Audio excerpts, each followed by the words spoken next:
పురాతన కాలంలో భూమిపై పాపకర్మలు పెరిగిపోయాయి. ప్రజలు తమ కర్మఫలాల వల్ల శనిగ్రహ ప్రభావానికి లోనై శాంతిని కోల్పోతున్నారు. శనిదేవుడు కర్మ ప్రకారం పాపాలకు ఫలితాలు ఇస్తూ కొందరికి తీవ్రమైన బాధలు కలిగించేవాడు. అలాంటి సమయంలో ఓ ఋషిపత్నికి పుత్ర సంతానం కలిగింది. కానీ శనిదోషం వల్ల ఆమె భర్త మరణించగా ఆమె గర్భంతోనే ఒంటరిగా జీవించాల్సి వచ్చింది.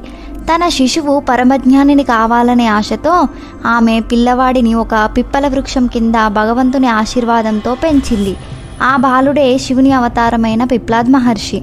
పిప్పల వృక్షం కింద జన్మించినవాడు అనే అర్థంతో అతనికి పిప్లాద్ అనే పేరు వచ్చింది. బాల్యంలోనే ఆత్మజ్ఞానంతో నిండిపోయిన పిప్లాద్ ప్రజలకు ధర్మాన్ని బోధిస్తూ జీవించాడు. తర్వాత తన తండ్రి మరణానికి శని కారణమని తెలుసుకొని పిప్లాద్ కోపంతో శనిదేవుడికి శాపం వేశాడు. నా భక్తులపై నీవు ప్రభావం చూపలేవు అని. శని భయంతో శివునిని ప్రార్థించగా శివుడు ప్రత్యక్షమై శని కర్తవ్యాన్ని సమర్థించాడు. అదే సమయంలో పిప్లాద్ భక్తులను రక్షించాల్సిన అవసరాన్ని గుర్తు చేశాడు. ఆ మాటలు విని పిప్లాద్ తన శాపాన్ని ఉపసంహరించి వరమిచ్చాడు.